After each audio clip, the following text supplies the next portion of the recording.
पर्व 9 श्रीमती और वज्रजंग को सम्यक दर्शन की उत्पत्ति कथा।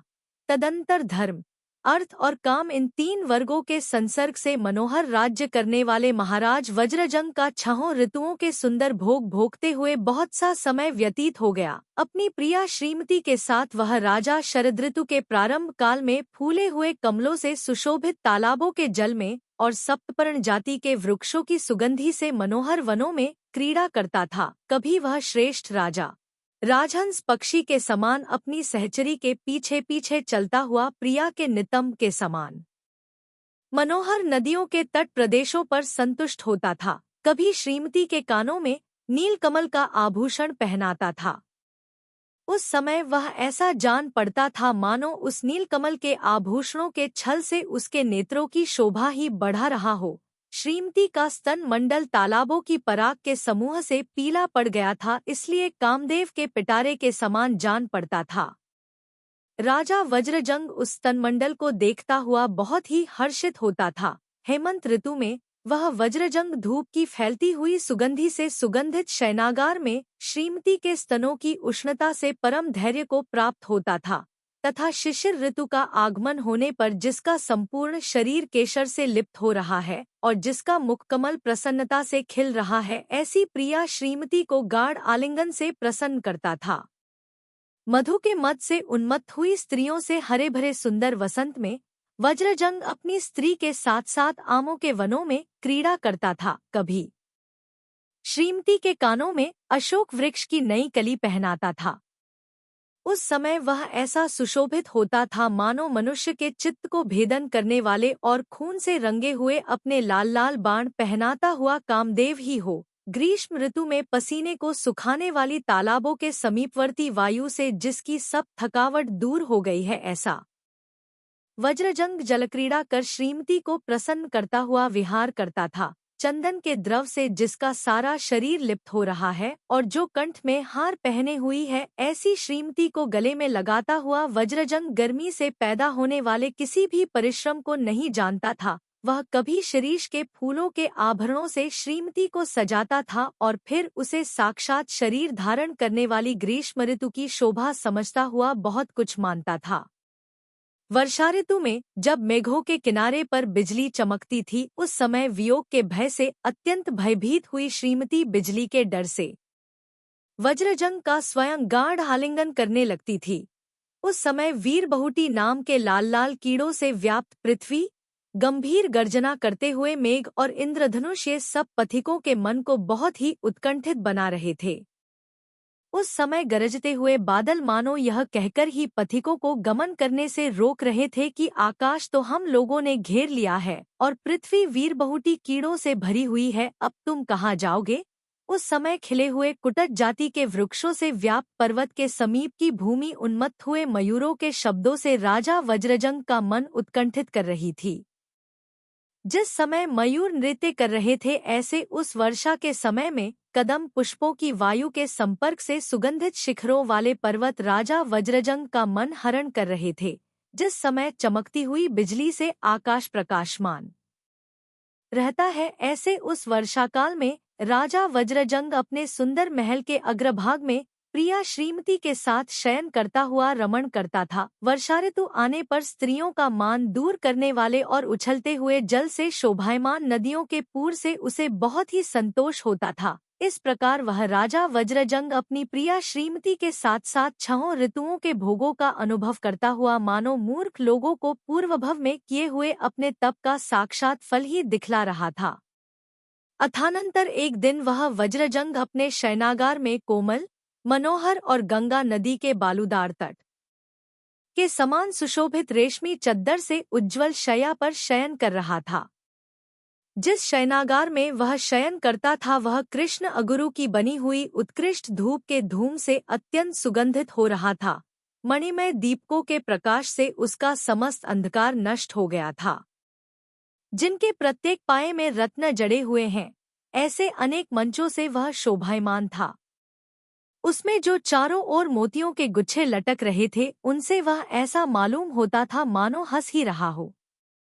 कुंद, नीलकमल और मंदार जाति के फूलों की तीव्र सुगंधि के कारण उसमें बहुत से भ्रमर आकर इकट्ठे हुए थे तथा दीवालों पर बने हुए तरह तरह के चित्रों से वह अतिशय शोभायमान हो रहा था। श्रीमती के स्तन तट के स्पर्श से उत्पन्न हुए सुख से जिसके नेत्र निमीलित बंद हो रहे हैं, ऐसा वह वज्रजंग मेरु पर्वत की कंदरा का स्पर्श करते हुए बिजली सहित बादल के समान शोभायमान हो रहा था। शयनागार को सुगंधित बनाने और केशों का संस्कार करने के लिए उस भवन में अनेक प्रकार का सुगंधी धूप जल रहा था। भाग्यवश उस दिन सेवक लोग झरोखे के द्वार खोलना भूल गए थे, इसलिए वह धूम उसी शयनागार में रुकता रहा।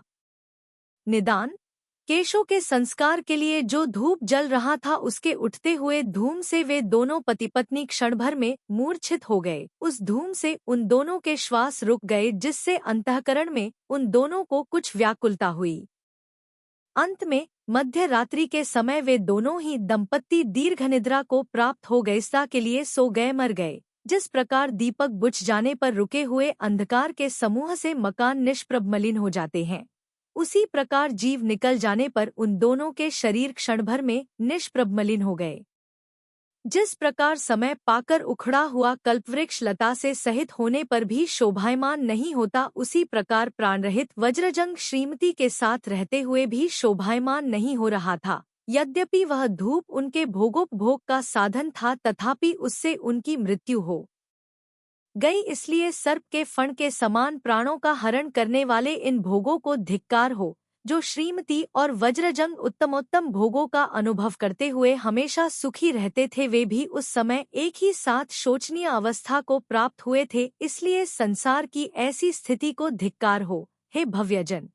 जबकि भोगोपभोग के साधनों से ही जीवों की ऐसी अवस्था हो जाती है, तब अंत में दुख देने वाले इन भोगों से क्या प्रयोजन है। इन्हें छोड़कर जिनेंद्र देव के वितराग मत में ही प्रीति करो। उन दोनों ने पात्रदान से प्राप्त हुए पुण्य के कारण उत्तर कुरु भोगभूमि की आयु का बंध किया था, इसलिए क्षण भर में वहीं जाकर जन्म धारण कर लिया। जम्बूद्वीप संबंधी मेरु पर्वत से उत्तर की ओर उत्तरकुरु नाम की भोगभूमि है, जो कि अपनी शोभा से सदा स्वर्ग की शोभा को हंसती रहती है, जहाँ मध्यांग, वादित्रांग, भूषणांग, मालांग, दीपांग, ज्योतिरांग, गृहांग, भोजनांग, भाजनांग और वस्त्रांग ये सार्थक नाम को धारण करने वाले 10 प्रकार के कल्पवृक्ष हैं। ये कल्पवृक्ष अनेक रत्नों के बने हुए हैं और अपनी विस्तृत प्रभा से दशों दिशाओं को प्रकाशित करते रहते हैं। इनमें मध्यांग जाति के वृक्ष फैलती हुई सुगंधि से युक्त तथा अमृत के समान मीठे मधुमेरे, सीधु, अरिष्ट और आसव आदि अनेक प्रकार के रस देते हैं। कामोद्दीपन की समानता होने से शीघ्र ही इन मधु आदि को उपचार से मैं कहते हैं। वास्तव में ये वृक्षों के एक प्रकार के रस हैं, जिन्हें भोगभूमि में उत्पन्न होने वाले आर्य पुरुष सेवन करते हैं। मद्यपायी लोग जिस मद्य का पान करते हैं, वह नशा करने वाला है और अंतःकरण को मोहित करने वाला है, इसलिए आर्य पुरुषों के लिए सर्वथा त्याज्य है। वादित्रांग जाति के वृक्ष में दुंदुभी, मृदंग, झल्लरी, शंख, भेरी, चंगा आदि अनेक प्रकार के बाजे फलते हैं। भूषणांग जाति के वृक्ष नूपुर, बाजूबंद, रुचिक, अंगद, अनंत, करधनी, हार और मुकुट आदि अनेक प्रकार के आभूषण उत्पन्न करते हैं। मालांग जाति के वृक्ष सब ऋतुओं के फूलों से व्याप्त अनेक प्रकार की मालाएं और कर्णफूल आदि अनेक प्रकार के कर्णाभरण अधिक रूप से धारण करते हैं। दीपांग नाम के कल्पवृक्ष मणिमय दीपकों से शोभायमान रहते हैं और प्रकाशमान कांति के धारक ज्योतिरंग जाति के वृक्ष सदा प्रकाश फैलाते रहते हैं। गृहांग जाति के कल्पवृक्ष ऊंचे ऊंचे राजभवन, मंडप, सभागृह, चित्रशाला और नृत्यशाला आदि अनेक प्रकार के भवन तैयार करने के लिए समर्थ रहते हैं।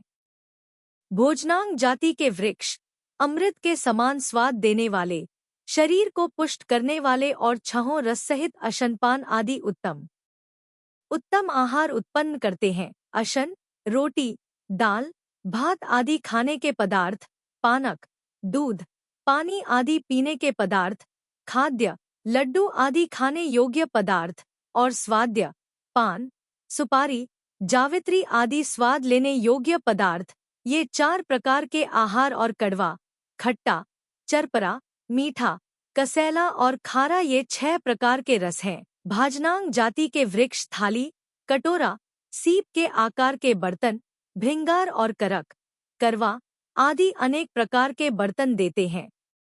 ये बर्तन इन वृक्षों की शाखाओं में लटकते रहते हैं और वस्त्रांग जाति के वृक्ष रेशमी वस्त्र, दुपट्टे और धोती आदि अनेक प्रकार के कोमल, चिकने और महामूल्य वस्त्र धारण करते हैं। ये कल्पवृक्ष न तो वनस्पतिकायिक है और न देवों के द्वारा अधिष्ठित ही हैं।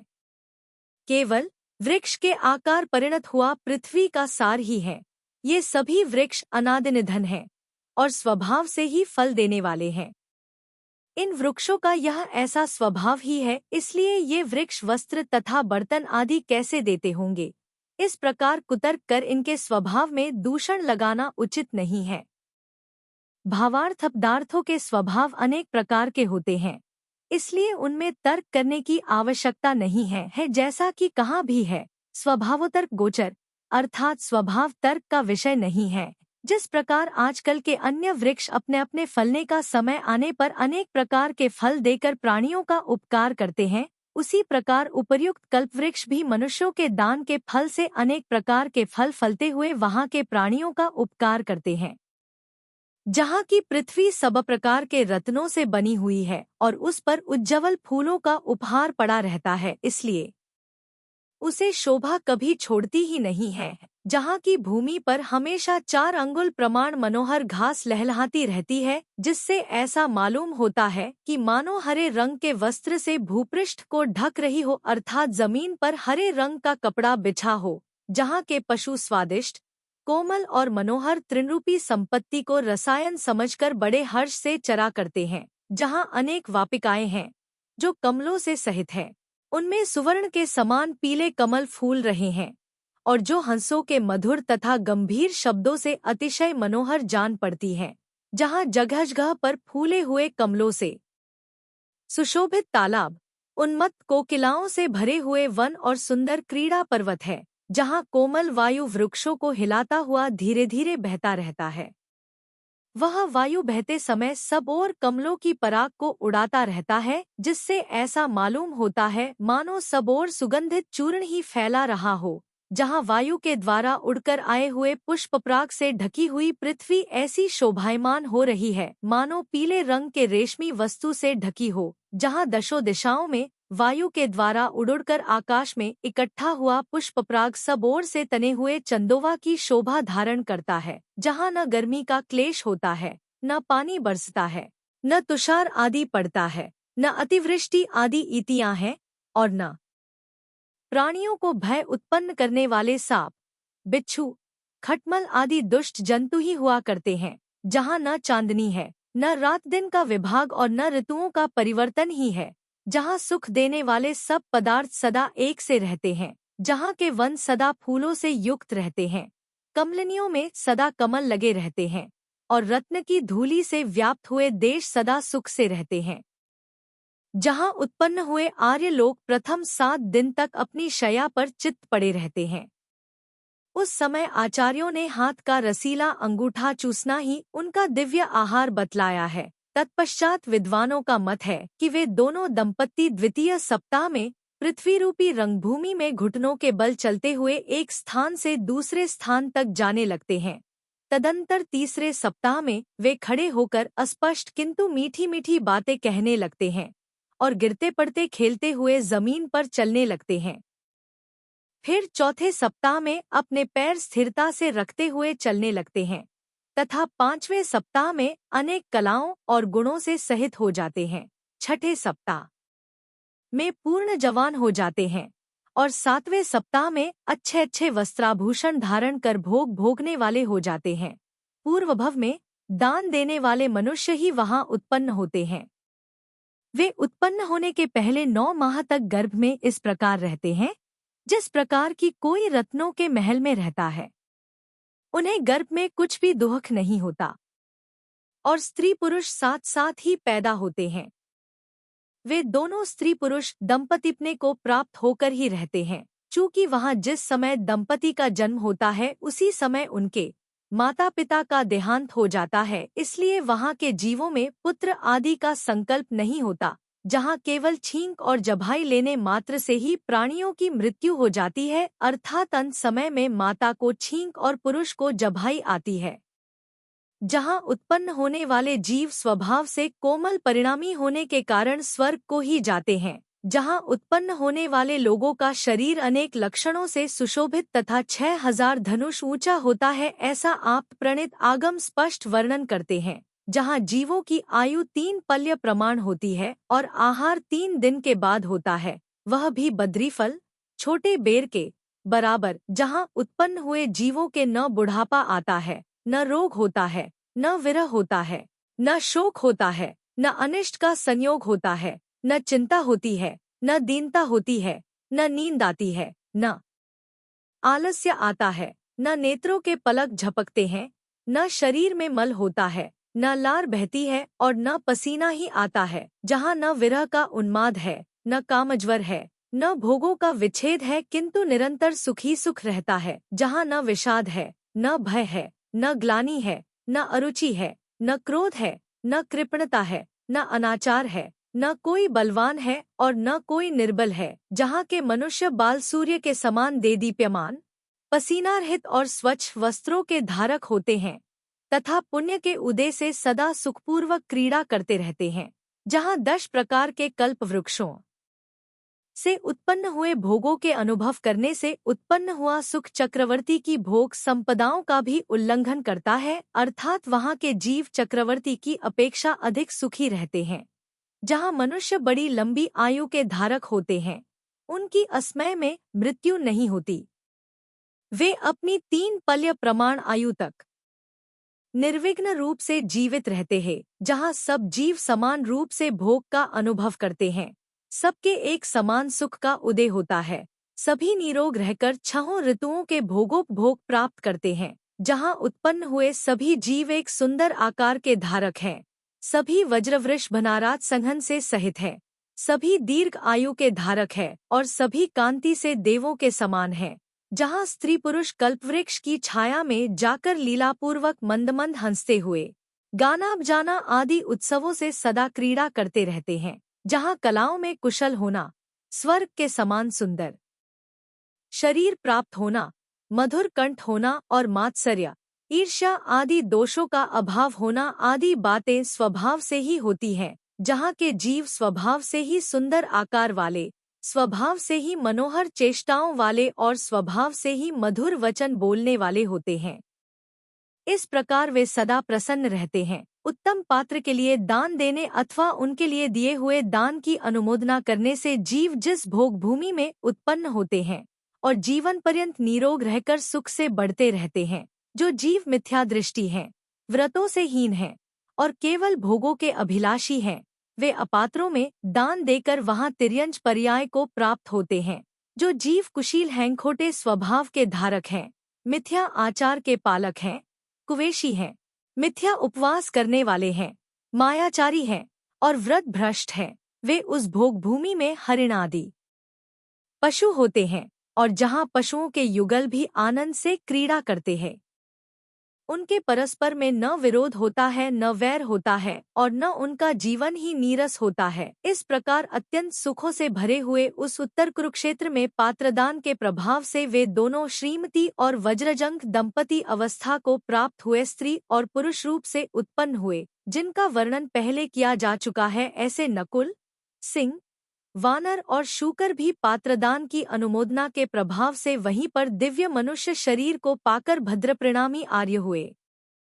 इधर मतिवर, आनंद, धनमित्र और अकंपन ये चारों ही जीव श्रीमती और वज्रजंग के विरह से भारी शोक को प्राप्त हुए और अंत में चारों ने ही श्री दृढ़धर्म नाम के आचार्य के समीप उत्कृष्ट जिंदीक्षा धारण कर ली और चारों ही सम्यक दर्शन, सम्यक ज्ञान तथा सम्यक चारित्र रूपी संपदा की आराधना कर अपनी अपनी आयु के अनुसार स्वर्गलोक गए। वहां तप के प्रभाव से अधोग्रैवयक के सबसे नीचे के विमान में, पहले ग्रैवयक में अहमिंद्र पद को प्राप्त हुए।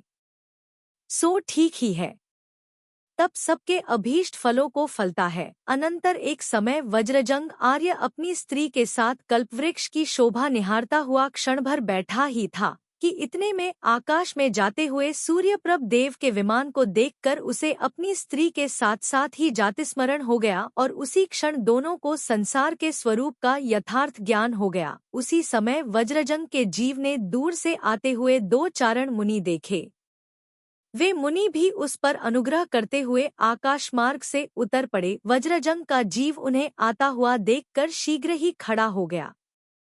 सच है, पूर्व जन्म के संस्कार ही जीवों को हितकार्य में प्रेरित करते रहते हैं। दोनों मुनियों के समक्ष अपनी स्त्री के साथ खड़ा होता हुआ वज्रजंग का जीव ऐसा शोभायमान हो रहा था जैसे उदित होते हुए सूर्य और प्रतिसूर्य के समक्ष कमलिनी के साथ दिन शोभायमान होता है। वज्रजंग के जीव ने दोनों मुनियों के चरण युगल में अर्घ चढ़ाया और नमस्कार किया। उस समय उसके नेत्रों से हर्ष के आंसू निकल कर मुनिराज के चरणों पर पड़ रहे थे, जिससे वह ऐसा जान पड़ता था मानो अश्रुजल से उनके चरणों का प्रक्षालन ही कर रहा हो। वे दोनों मुनि स्त्री के साथ प्रणाम करते हुए आर्य वज्रजंग को आशीर्वाद द्वारा आश्वासन देकर मुनियों के योग्य स्थान पर यथाक्रम बैठ गए। तदंतर सुखपूर्वक बैठे हुए दोनों चारण मुनियों से वज्रजंग नीचे लिखे अनुसार पूछने लगा। पूछते समय उसके मुख से दांतों की किरणों का समूह निकल रहा था, जिससे ऐसा मालूम होता था मानो वह पुष्पांजलि ही बिखेर रहा हो। वह बोला, है भगवत, आप कहाँ के रहने वाले हैं? आप कहाँ से आए हैं और आपके आने का क्या कारण है? यह सब आज मुझसे कहिए। हे प्रभो, आपके दर्शन से मेरे हृदय में मित्रता का भाव उमड़ रहा है। चित्त बहुत ही प्रसन्न हो रहा है और मुझे ऐसा मालूम होता है कि मानो आप मेरे परिचित बंधु हैं। इस प्रकार वज्रजंग का प्रश्न समाप्त होते ही ज्येष्ठ मुनि अपने दांतों की किरणों रूपी जल के समूह से उसके शरीर का प्रक्षालन करते हुए नीचे लिखे अनुसार उत्तर देने लगे। हे आर्य, तू मुझे स्वयंबुद्ध मंत्री का जीव जान, जिससे कि तूने महाबल के भव में सम्यक ज्ञान प्राप्त कर कर्मों का क्षय करने वाले जैन धर्म का ज्ञान प्राप्त किया था। उस भव में तेरे वियोग से सम्यक ज्ञान प्राप्त कर मैंने दीक्षा धारण की थी और आयु के अंत में संन्यास पूर्वक शरीर छोड़ सौधर्म स्वर्ग के स्वयंप्रभ विमान में मणिचूल नाम का देव हुआ था। वहां मेरी आयु 1 सागर से कुछ अधिक थी।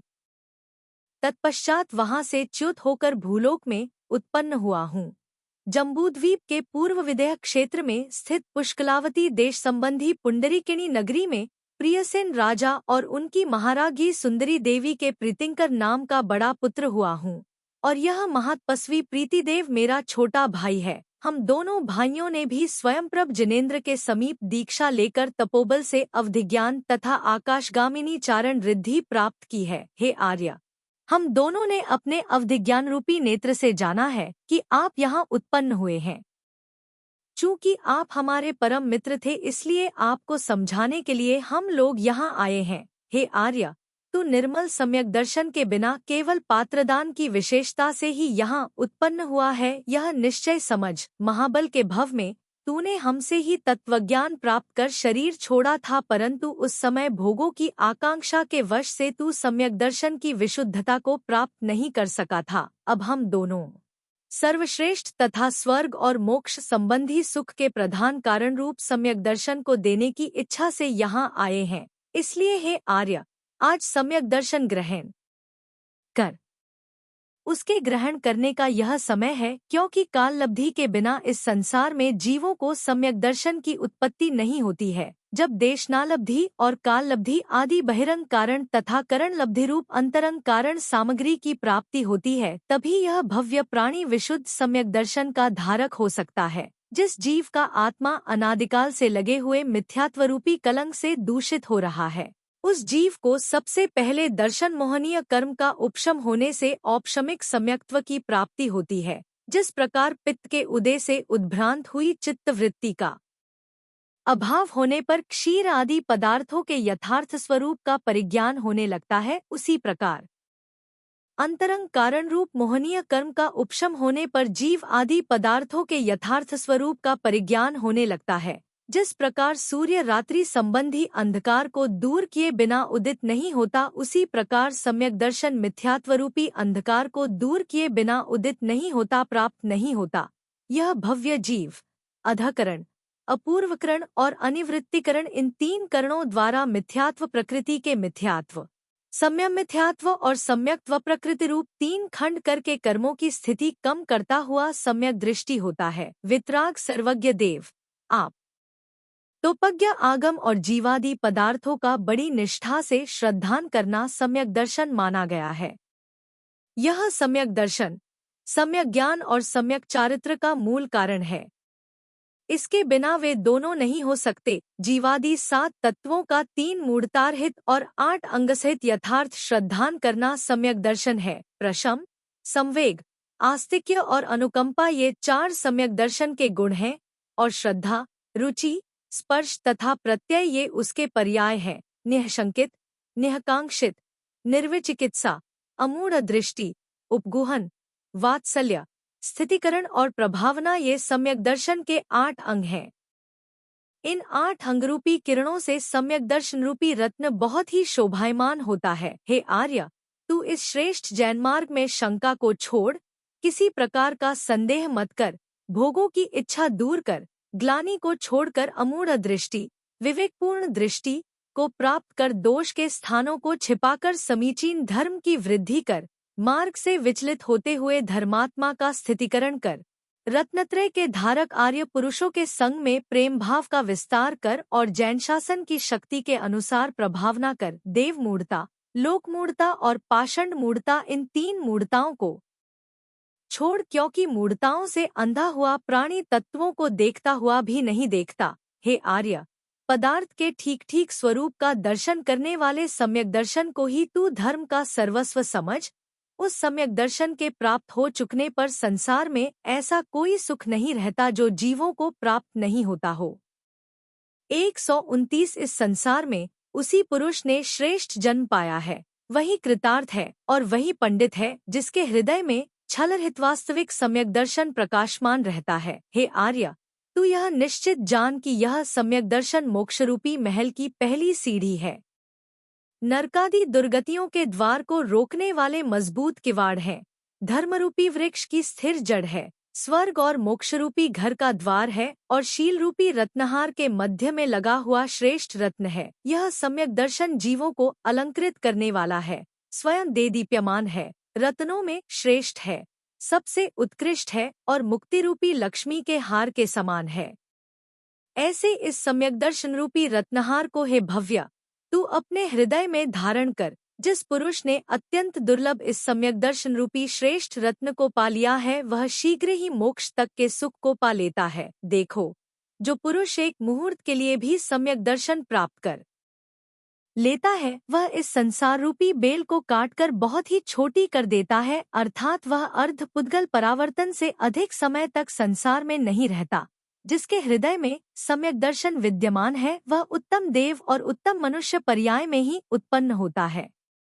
उसके नारकी और तिर्यंचों के खोटे जन्म कभी भी नहीं होते। इस सम्यक दर्शन के विषय में अधिक कहने से क्या लाभ, इसकी तो यही प्रशंसा पर्याप्त है कि सम्यक दर्शन के प्राप्त होने पर अनंत संसार भी शांत, अंतसहित हो जाता है। हे आर्य, तू मेरे कहने से अरहंत देव की आज्ञा को प्रमाण मानता हुआ अनन्य शरण होकर अन्य रागी द्वेषी देवताओं की शरण में न जाकर सम्यक दर्शन स्वीकार कर। जिस प्रकार शरीर के हस्त, पाद आदि अंगों में मस्तक प्रधान है और मुख में नेत्र प्रधान है, उसी प्रकार मोक्ष के समस्त अंगों में गंधरादि देव सम यज्ञदर्शन को ही प्रधान अंग मानते हैं। हे आर्य, तू लोकमूढ़ता, पाषंडी मूढ़ता और देव मूढ़ता का परित्याग कर।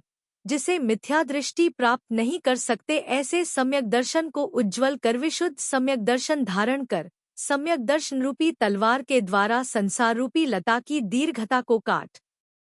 तू अवश्य ही निकट भव्य है और भविष्यत्काल में तीर्थंकर होने वाला है। हे आर्य, इस प्रकार मैंने अरहंत देव के कहे अनुसार सम्यक दर्शन विषय को लेकर यह उपदेश किया है, सो मोहरूपी कल्याण की प्राप्ति के लिए तुझे यह अवश्य ही ग्रहण करना चाहिए।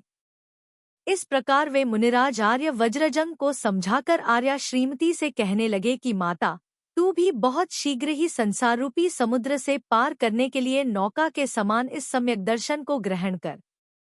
वृथा ही स्त्री पर्याय में क्यों खेद खिन्न हो रही है? हे माता, सब स्त्रियों में रत्न प्रभा को छोड़कर नीचे की 6 पृथ्वियों में, भवनवासी व्यंतर और ज्योतिषी देवों में तथा अन्य नीच पर्यायों में सम्यक दृष्टि जीवों की उत्पत्ति नहीं होती। इस निंद्य स्त्री पर्याय को धिक्कार है, जो कि निर्ग्रंथ दिगंबर मुनिधर्म पालन करने के लिए बाधक है और जिसमें विद्वानों ने करीश, कंडा की आग की अग्नि के समान काम का संताप कहा है। हे माता, अब तू निर्दोष सम्यक दर्शन की आराधना कर और इस स्त्री पर्याय को छोड़कर क्रम से सप्त परम स्थानों को प्राप्त कर। भावार्थ 1 सज्जाति, 2 सदगृहस्थता, श्रावक के व्रत, 3 पारिव्रज्य मुनियों के व्रत, 4 सुरेंद्र पद, 5 राज्य पद, 6 अरहंत पद, 7 सिद्ध पद। ये 7 परम स्थान उत्कृष्ट पद कहलाते हैं। सम्यक दृष्टि जीव क्रमक्रम से इन परम स्थानों को प्राप्त होता है। आप लोग कुछ पुण्य भवों को धारण कर ध्यान रूपी अग्नि से समस्त कर्मों को भस्म कर परम पद को प्राप्त करोगे। इस प्रकार प्रीतिंकर आचार्य के वचनों को प्रमाण मानते हुए आर्य वज्रजंग ने अपनी स्त्री के साथ साथ प्रसन्नचित्त होकर सम्यक दर्शन धारण किया। वह वज्रजंग का जीव अपनी प्रिया के साथ साथ सम्यक दर्शन पाकर बहुत ही संतुष्ट हुआ। सो ठीक ही है, अपूर्व वस्तु का लाभ प्राणियों के महान संतोष को पुष्ट करता ही है। जिस प्रकार कोई राजकुमार सूत्र तंतु में पिरोई हुई मनोहर माला को प्राप्त कर अपनी राज्य लक्ष्मी के युवराज पद पर स्थित होता है, उसी प्रकार वह वज्रजंग का जीव भी सूत्र जैन सिद्धांत में पिरोई हुई मनोहर सम्यक दर्शन रूपी कंठमाला को प्राप्त कर मुक्तिरूपी राज्य संपदा के युवराज पद पर स्थित हुआ था। विशुद्ध पुरुष पर्याय के संयोग से निर्वाण प्राप्त करने की इच्छा करती हुई वह सती आर्या भी सम्यक्त्व की प्राप्ति से अत्यंत संतुष्ट हुई थी, जो पहले कभी प्राप्त नहीं हुआ है। ऐसे सम्यक दर्शन रूपी रसायन का आस्वाद कर वे दोनों ही दंपति कर्म नष्ट करने वाले जैन धर्म में बड़ी दृढ़ता को प्राप्त हुए। पहले कहे हुए सिंह, वानर, नकुल और सूकर के जीव भी गुरुदेव प्रीतिंकर मुनि के चरणमूल का आश्रय लेकर आर्य वज्रजंग और आर्या श्रीमती के साथ साथ ही सम्यक दर्शन रूपी अमृत को प्राप्त हुए थे, जिन्होंने हर्षसूचक चिन्हों से अपने मनोरथ की सिद्धि को प्रकट किया है। ऐसे दोनों दंपतियों को दोनों ही मुनिराज धर्म प्रेम से बार बार स्पर्श कर रहे थे। वह वज्रजंग का जीव जन्मांतर संबंधी प्रेम से आंखें फाड़ फाड़ कर श्री प्रीतिंकर मुनि के चरण कमलों की ओर देख रहा था और उनके क्षण भर के स्पर्श से बहुत ही संतुष्ट हो रहा था। तत्पश्चात वे दोनों चारण मुनि अपने योग्य देश में जाने के लिए तैयार हुए। उस समय वज्रजंग के जीव ने उन्हें प्रणाम किया और कुछ दूर तक भेजने के लिए वह उनके पीछे खड़ा हो गया। चलते समय दोनों मुनियों ने उसे आशीर्वाद देकर हित का उपदेश दिया और कहा कि हे आर्य, फिर भी तेरा दर्शन हो, तू इस सम्यक दर्शन रूपी समीचीन धर्म को नहीं भूलना। यह कहकर वे दोनों गगनगामी मुनि शीघ्र ही अंतर्हित हो गए। अनंतर जब दोनों चारण मुनिराज चले गए तब वह वज्रजंग का जीव एक क्षण तक बहुत ही उत्कंठित होता रहा।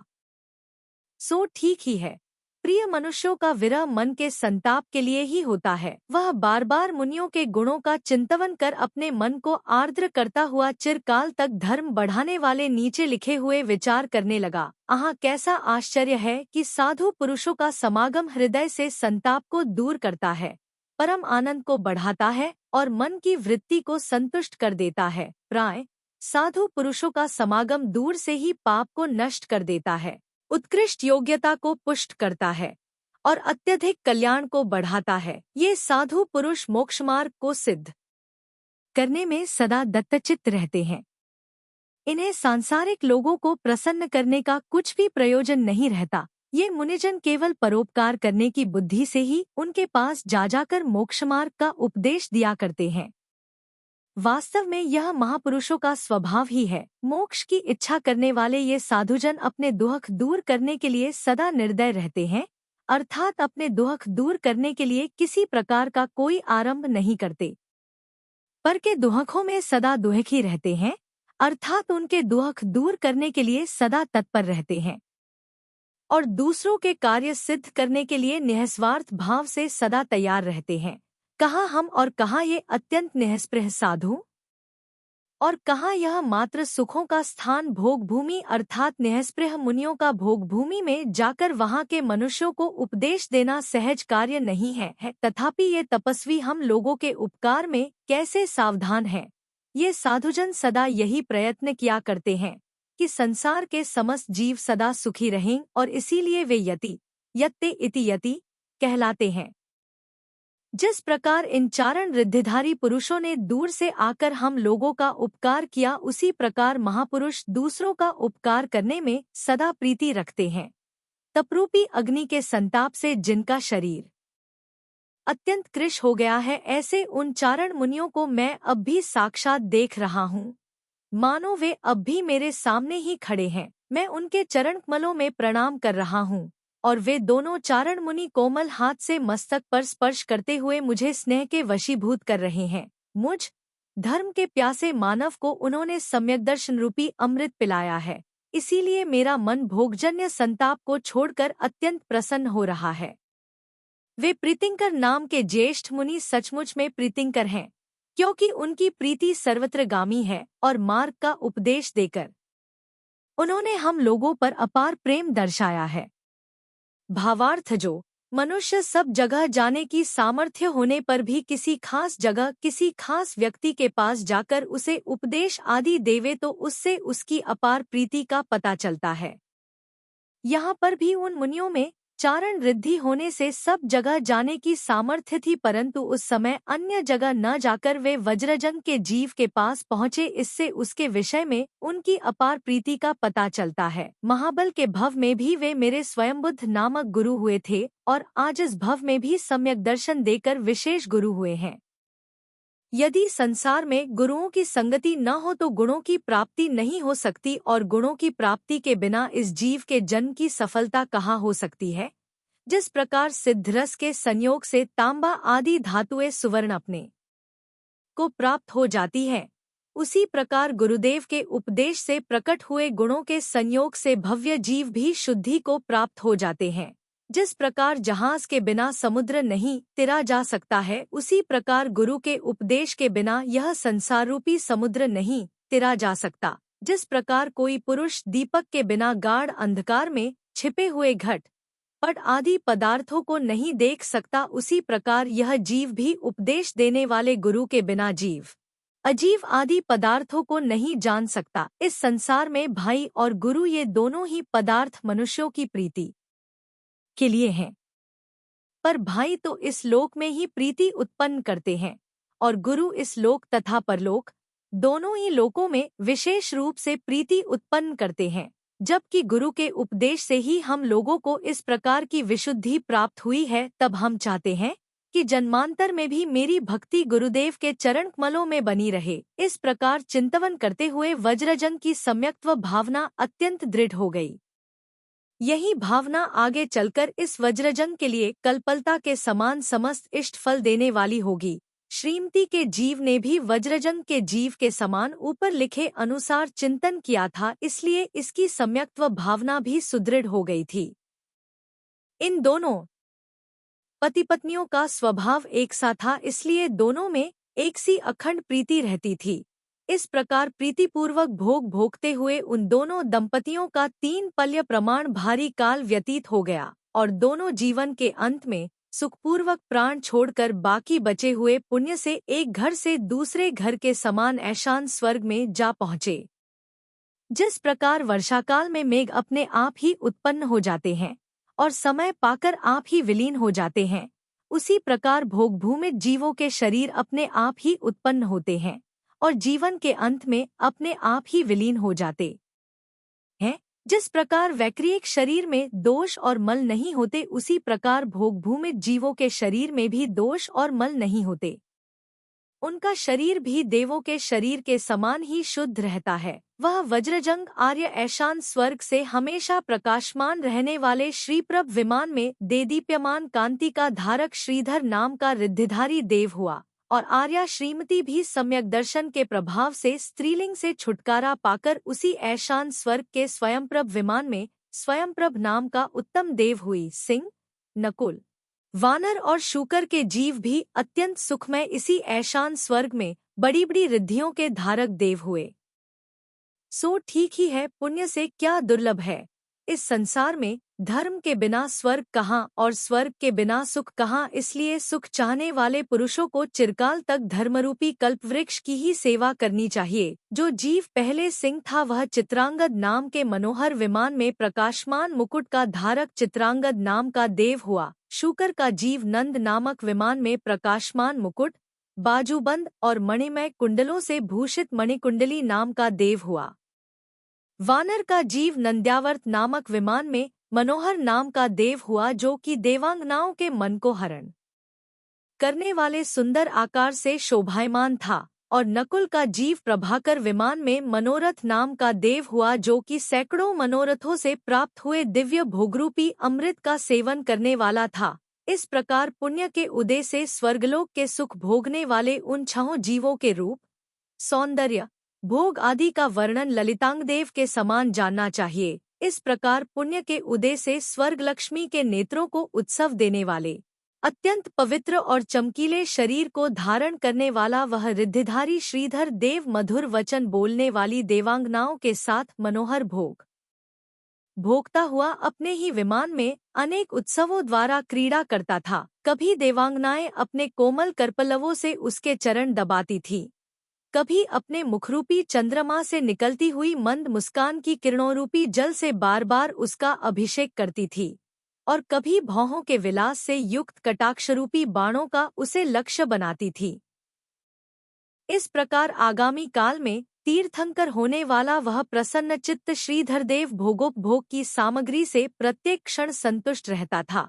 इस प्रकार आर्षनाम से प्रसिद्ध भगवत जिनसेनाचार्य प्रणीत त्रिषष्टलक्षण श्रीमहापुराण संग्रह में श्रीमती और वज्रजंग आर्य को सम्यक दर्शन की उत्पत्ति का वर्णन करने वाला नवा पर्व समाप्त हुआ।